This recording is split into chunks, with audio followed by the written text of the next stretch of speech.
Good evening and welcome to part 2 of our interview with Dr. Yosef ben-Jochannan, Professor of History and Egyptology at Cornell University and Professor of History at Temple University. In part 2, we'll discuss, among other things, African religions. But first, a question from part 1 on African logic versus Western logic. Dr. ben-Jochannan, we understand that there's a difference between the logic in the culture of Western civilization and logic in the culture of African civilization, and that logic is, at least in part, makes up worldview. Could you tell us a bit about what those differences are and how they impact on the history and its difference? Well, logic in the West is compartmental, whereas logic in Africa is totalistic. We could call it holistic. Let me give you a concrete example. In the West, there is separation of disciplines. In Africa, there isn't a separation of the discipline. In the West, the emphasis, like say, is for specialization within a thing. The emphasis in Africa is that you know the entire thing. There is no such thing in African thought as secular education and religious education. It is education. Everything comes within it. Just why the ancient Africans mixed medicine, law, science, engineering, magic, everything in one. So that if a man is speaking about, a doctor could say, well, I gave her X medication to solve her problem, and I spoke to her and found out one of the reasons for the problem was she was having some illusion, and I noticed that there was something not balanced with her, so I checked a mathematical way. I just drawing up something. That everything within possibility was done to the patient, because the African way is that no one thing caused the patient to go off sick, but it's a complete, if one thing went off, then everything went out of whack in the system that a human being will be dealing with. That one thing can't go off by itself when you're dealing with a whole human being. That if something breaks down, then you got to check the entire thing that human beings go through. But if technology requires specialization, then there could be an argument that to perpetuate a holistic frame of reference would be tantamount to bringing to a halt, quote, progress. Well, no, for the simple reason that I have an automobile, and I know every part of that automobile. I may not be the specialist in a carburetor, but say if you're the specialist in the carburetor, but you can't put the carburetor back in the car, that's no good. I mean, it's better to have a half-working carburetor on the car moving than a perfect carburetor can't go in the car. So that the African procedure is that you must know the entire car. Now, you could specialize if you want in an area, but you must still know that entire car and know it well enough to make it operate. So that you must constantly remain knowing the entire thing, even though you may go over here. And that was what they're saying. If you're a specialist on the heart, you still should take patients dealing with the entire body. Would you indulge me with one other question related to this theme, and that is there a relationship then between that dichotomous logic and the economic system and the religious systems with which are practiced in Western civilization, particularly the United States? Yes, because you see, society isn't fragmented, and when it starts to fragment, it's when it starts to disintegrate. Whatever you do in one thing, you carry it through within the society. The economic system reflects the philosophy of the society and is reflected by the philosophy, right? Now, the West will argue as to which dominate what. Does the economics dominate the mental thought? And I said to the contrary. The economics might dominate the politics, but it doesn't dominate the eclectic thinking of the West. So that whereas the West can use economics, a man could be a philanthropist and give X amount of dollars, and yet at the same time ask for the money back in taxes. He hasn't given a thing. As a matter of fact, he's gained. So that man in the West, in African thought, it would not be considered. If I give, then I give. I get nothing back in return so that I would have given. And there is the difference, so that the Western thought is to always get something, even if it doesn't material. Then, like even in the church, it says, I give to charity so that the Lord can bless me. Now, you got to get something back. You're getting a blessing from the Lord. The African thought is, I give because I had. Okay. If I can, again, to take this into our immediate topic around religion, then does that suggest that there is then a further relationship between monotheism, monogamy, and capitalism? Would you say monotheism, polytheism, and capitalism? You want monogamy in there? Monotheism, monogamy? Okay. All right, yes, and monogamism is a German thing, as you know. The Germans developed that monogamistic practice. One woman, one man, because there's even Judeo-Christianity doesn't speak of that. All of the great, according to Judaism, men had umpteen wives or girlfriends or women or whatever the case may be. And of course, the Christians always had a numerous amount of wives. The Mormons have had legally, now they don't have it legally, but they still have it in church way. So that the Germans started this monogamistic thing as if it's the ultimate. But it is ownership, yes. Ownership is the basis of the underlying thing in there. And that it comes in monogamy, it comes in the capitalism and everything. The individual as against the society. African society, to the contrary, even children.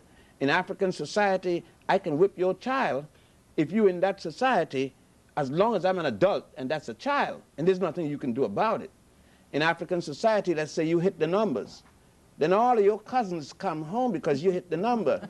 And you dare not ask, if I come and say, I'm your cousin, you can't ask me, because first of all, you can't insult me by saying I would be lying. So anybody come in is a cousin. That means that when the night falls, you don't have any more than you had before you hit, because everybody got their share. You know, you might have a spoon more, but since it is that it's communal property, you're a member of that family. You're not just the family. It's like in the West now, you get married and you go as far from your mother-in-law as you can. In the African community, you're not going far. The girl isn't going from, because she's going to her husband's home where her mother-in-law lives. That's just where she's going. So she's a part of the extended family. Okay, of course it is impossible to cover all African history in a television series. Yes. Okay, but before we get to religion, would you give us your list of great African men and women? I guess that would include African people everywhere I could think of them, and I tried to make a quick balance, and of course, okay. I would say I'd go back to the ancients like Ramesses II, who built that tremendous empire in Africa. I'll go to Imhotep, the first physician and Grand Vizier, and the first multi-genius in record. Hatshepsut, the first woman to become a queen in history, and also a queen king, as it's called, and the woman who produced the first known Planned Parenthood system called the Ebers Papyrus to regulate children, the getting of children. Then I go to Makeda, one of the greatest conquerors, not using conqueror bad or good, but what she did, or conquered all the way to India. I will deal with Augustine and others, Saint Augustine and Tertullian and Cyprian, who changed the Christian religion into its modern context, Augustine in particular with his doctrines, Christian doctrines. Then I'll go to Nzinga in Congo, which was Batamba really, who fought at the head of her troops for 13 long years, fought 4 of Europe's most powerful colonizers and defeated them all until she finally was murdered. She died in the battlefield? Died in the battlefield with her troops. I'll go to Queen Dahia, who stopped the Arabs in North Africa in a similar manner as Nzinga and others. Then I'll come, I'm being fast, I'll come to the United States of America. I'll go to, well, Harriet Tubman, who went then saved countless Africans from the ravages of slavery. Sojourner Truth, who with no education at all, totally illiterate, ending that way, becoming a tremendous spokesman, one of the greatest orators of her time. Henry Highland Garnet, one of the great writers, and of course, Frederick Douglass and David Walker in terms of writing and protest movement. In terms of fighting for African people, I can't forget Nat Turner, Denmark Vesey, Prosco, and others, heroes in every sense of the word. I've come in modern time with Malcolm X, Martin Luther King, and I do not make distinction between them. Oh, Du Bois, Garvey.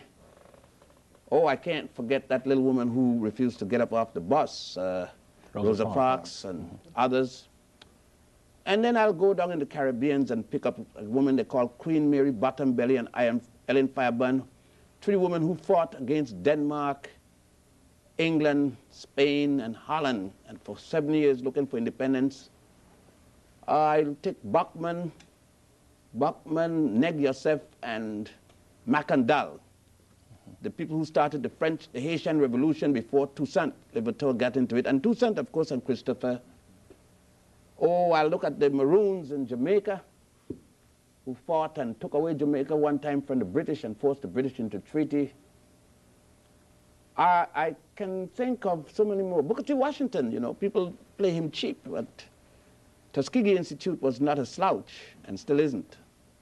And I look at Carver, who changed the entire South. You know, people think of Carver just, he did something with some peanuts, but Carver made the indolent South, I use that word, indolent South, remove it from its lethargy and put it into economic viability so it can compete with the industrial North. Change the entire South, that one black man. I look at, Angela Davis, for her struggle, making no qualifications, her struggle. I would look at, I said Du Bois already, I would look at Rap Brung and Stokely Carmichael, Adam Powell, for their struggles. These are people that made major changes in our history. It's not a whether or not even I agree with them, but they did and made masses of people move. Dr. Stokely Carmichael and so forth. You see, I'm crossing lines. And Father Divine, Daddy Grace, they made millions. Elijah Muhammad. Elijah Muhammad changed the lives of hundreds of thousands of black men, women, and children. And so I could go on and go on if time had permitted. Right. For another day. But let me let me ask you this. You mentioned Queen Anne Nzinga and the fact that she fought, I guess, the Portuguese for so many years, right, and some other African women. Mm-hmm. What should this say to us about the role of black women today? Well, you're talking about God now. When you said black woman, you said God. Black woman give birth to me. That's God. Heaven is the place I stood 10 months before coming out like I am. That's the actual God and the actual heaven that I know. Anything else is my belief. You hit a black woman child and you got a revolutionist. You don't have to train a black mother. Don't waste time training black mothers. Train her child. Because if you hit the child, she's going to join whatever his revolution is. A black woman saved black men.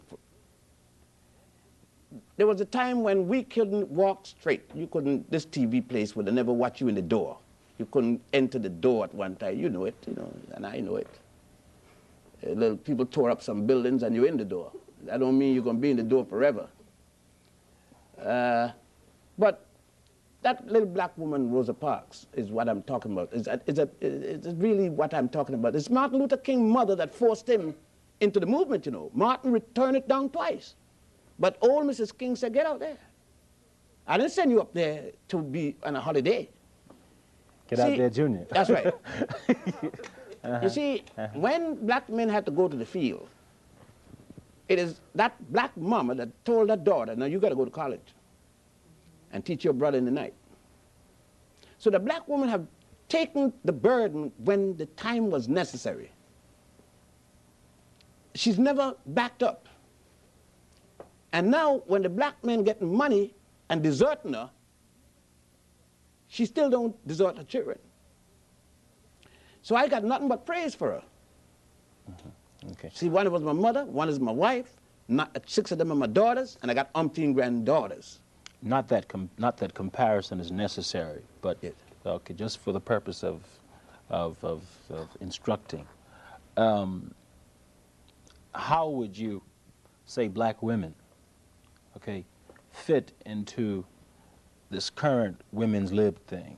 She doesn't fit. Black women don't need to be liberated from her man.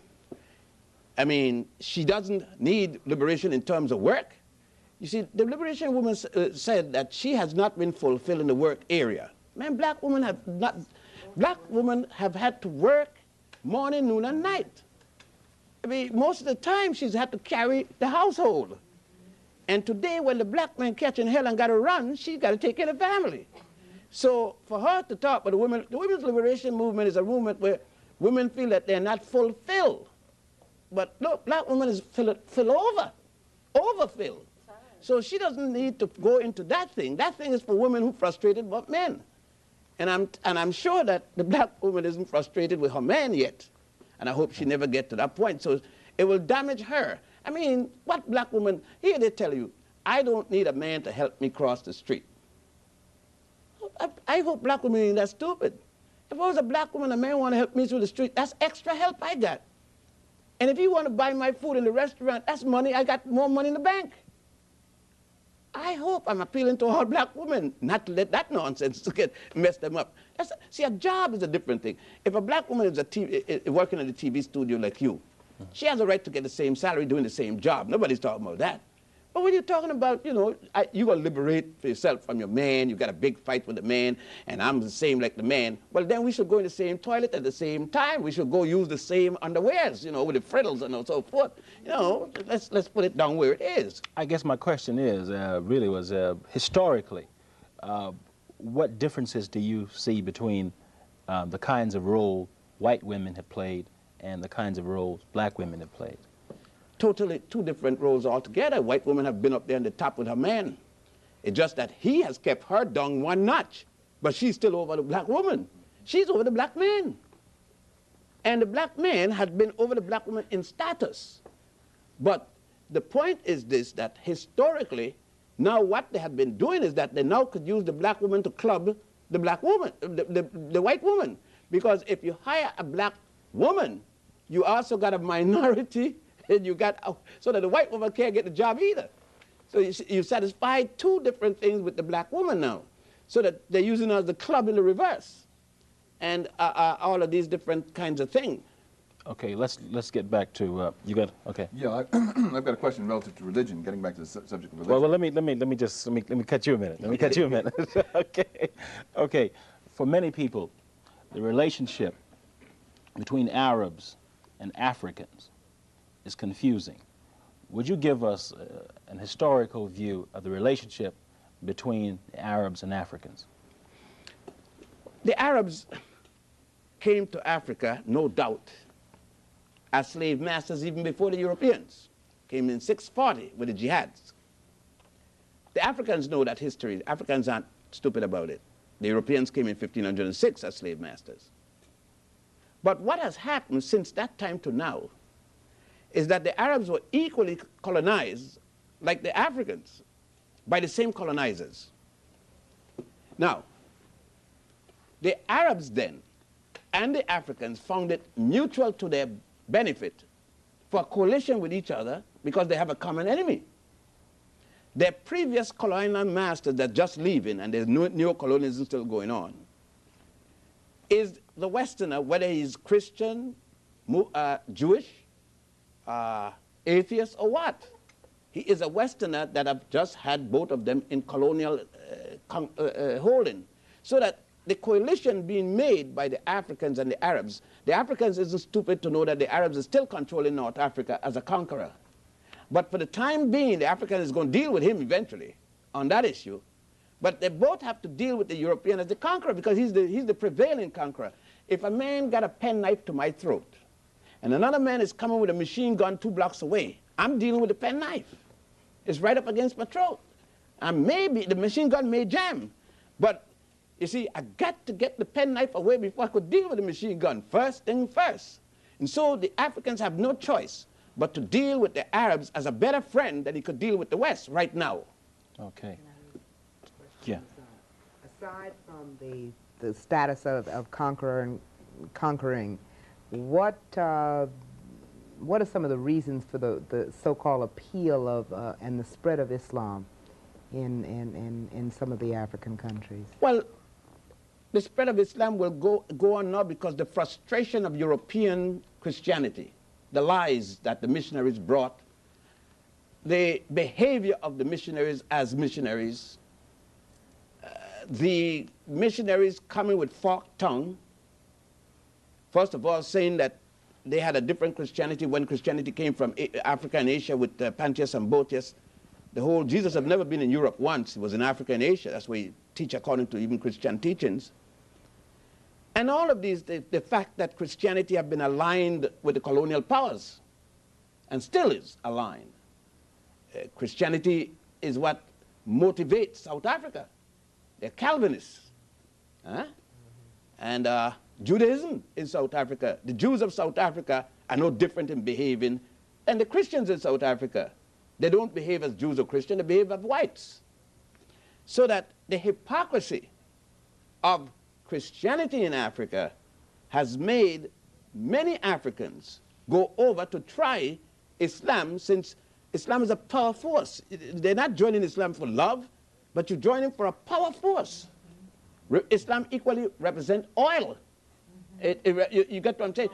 See, we're not talking about love affair with religion. See, religion is a tool, and instead of the Africans realize you got to use religion rather than let it use you. So that the new power base religiously is no longer Christianity, which the Africans had to join if you want to eat, because the missionaries weren't going to let them eat, since capitalism and Christianity was the same thing in West Africa as Islam and Christianity, power is the same in East Africa and in North Africa. And that's the whole fact. You see, people want to mess, religion is something pure dropping out the sky. Religion is made by men, to use by men. What is a traditional African religion? Oh, they got all kinds. Judaism, Christianity, and Islam are outgrowth of the traditional African religion. But what you probably mean is like the Yoruba religion from West Africa with the god Olodumare, the Kenyan religion, what you call it, Agikuyu religion with the god Ngai, the South African religion with the god Unkulunkulu, the West African religion with the god Vodum, and so that these are religions with millions upon millions of followers. Just as good as Christianity, Islam, or Judaism. There's no such thing as a bad religion and a good religion. There's no such thing as a good God and a bad God. All gods are the same for the people who use that God. Okay. Could you tell me, in terms of a Western Christian religion, it speaks of a gap in its history in the life of Christ between the age of 12 and age 30. Can you tell me, do you know anything about what happened during that interim period? Yes, you can read the Aquarian Gospel, and it gives you the life of Jesus from age 12 to 30, to 33. The reason that those books got lost, they cut out the sex life of Jesus, his role with Martha, his girlfriend, and Magdalene. They cut out his normal life. And you could also find the 18 books that were taken out of the Bible, so-called lost books of the Bible. They're not lost. You could get them from World Publishing Company. But there's another thing they had to do. The story of Jesus is a second-hand story. There's a story that the Africans of Egypt and Ethiopia and Nubia had of Isis, who became pregnant by an immaculate conception, gave birth to her child, Horus, by a virgin birth 4,000 years before the Mary Jesus story. It's nothing but a copy. This thing, you can go to right now to, as a matter of fact, you can go in the Book of the Dead, you could go in the gods of there's a book called Isis and Osiris. You can go to the temple of Edfu, it's called the Temple of Horus at Edfu in Egypt, and see it. You could go to the temple of Setaiwan in Abydos, and it's all over the world, walls. This thing about Jesus is not new. Jesus is a copy of Horus. Everything said for Horus is said for Jesus, and it's 4,000 years. Let me just give you the Roman Catholic version. And they worshiped Mary before they worshiped Jesus. It was at the Nicene Conference that they stopped worshiping Mary and then worship her son.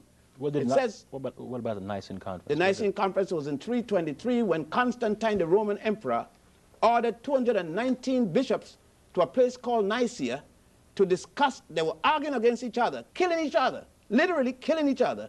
And at that conference, they killed a bishop by the name of Athanasius, who refused to accept any virgin birth thing. The Roman Catholics still say the thing they used to say about Isis, Holy Mary, Mother of God, blessed are the fruit of thy womb, Jesus. Now, if you look at Isis and Horus, you see Osiris mating with a hawk, which carries the sperm into Isis to create the Immaculate Conception. The Christians got a same bird called an angel who take it from God, Jehovah, and carry it into Mary. Same story, change the names. But you can't say this because these men, if they went to the seminary, they know it, and they hypocritically tell the people in the seat in the congregation another thing. It's a rip-off on Saturdays and Sundays, that's all it is. But this is not something that you're just creating. There's I didn't write these. Look, I could tell you where to go see the works. I just tell you the oldest nation, it's in there, the temples. These things are in the temples in Egypt. You can get them in any good bookstore like Brentano's in New York. I don't know how good the bookstores here are, so I can't tell you about those. But you can go to Brentano, you could go to Doubleday, you can go to Barnes & Nobles in New York, or you could go to a place called Wisner Bookstore and get these books. You can get the Osiris, the God of the Resurrection. You could get the Book of the Dead. These are translated. Now, the original work is in hieroglyph, and then you see the English translation. Or, if you got a little bit of money, you can go on one of the tours in the summer or whatnot to Egypt and go into these temples, go into these tombs, and see the whole thing written there, plus pictures of the whole thing. And anybody that says that he has done his whole work, the saddest thing is to be in Egypt and see some people coming, going to Bethlehem, say they're going to the Holy Land, and to go to see the pyramids that the Jews built, and they didn't build one of those that they're looking at, because the pyramids that they go to look at are the 3 pyramids at Giza, and all of those pyramids was built before the first Jew was born. Thank you. You'll come back again next week. Dr. Ben-Jochannan, thank you. And that's our program for now.